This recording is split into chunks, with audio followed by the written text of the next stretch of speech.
Hello అండి, అందరికీ నమస్తే. బాగున్నారా? అదే ఇది మా టెర్రస్ గార్డెన్లో పండిన ముల్లంగి అండి.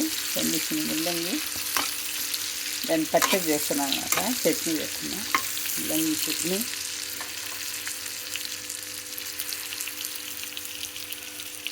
ముల్లంగి ముక్కలుగా తరుక్కొని జీలకర్ర, కొద్దిగా మెంతులు, పసుపు కొద్దిగా వేసినాను. టమాటా పళ్ళు రెండు టమాటా పళ్ళు వేయండి.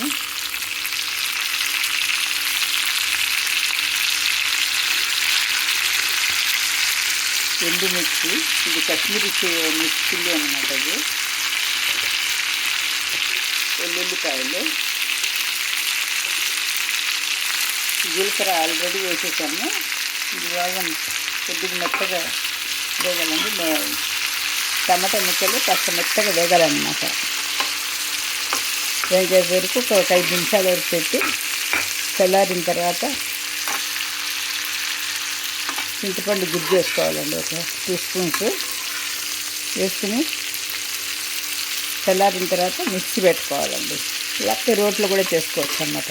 రోటి పచ్చడి కూడా బాగుంటుంది, అన్నంలోకి బాగుంటుందండి, చాలా బాగుంటుంది. దోశల్లో పర్వాలేదు, కానీ అన్నంలో చాలా బాగుంటుందండి.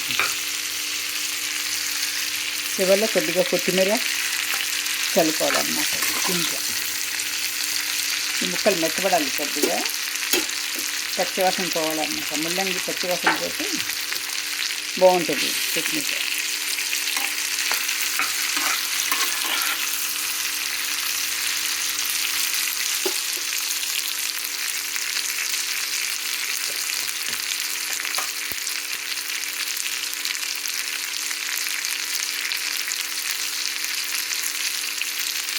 ఉందండి చింతపండు గుజ్జు. నేను ఆల్రెడీ చేసి పెట్టుకుంటాను. ఈ చింతపండు అప్పటికప్పుడు వాడుకుంటాను అన్నమాట. ఒకసారి వీడియో పెట్టాను నేను, చింతపండు గుజ్జు ఎలా చేయడము. కావాల్సిన వాళ్ళు ఆ వీడియో చూడండి.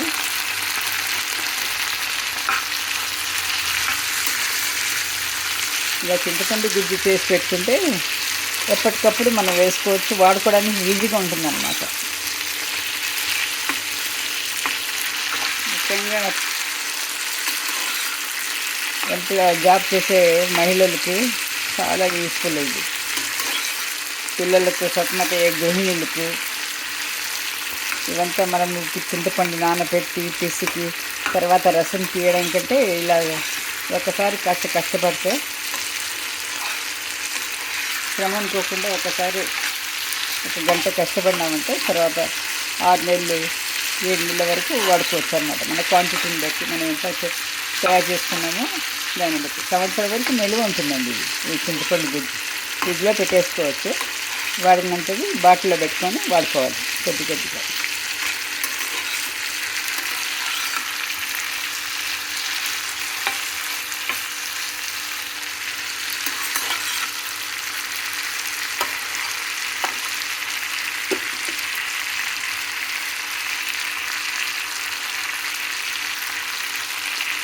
ఇలా ఒక 2 నిమిషాల వరకు ముక్కలు మెత్తబడాలండి. మెత్తబడితే అంటే పచ్చివాసన పోవాలన్నమాట. పచ్చివాసన పోయిన తర్వాత చల్లారిన తర్వాత మిక్సీ పెట్టి తాళింపు వేసుకోవచ్చు. చివరిలో చూపిస్తాను తర్వాత.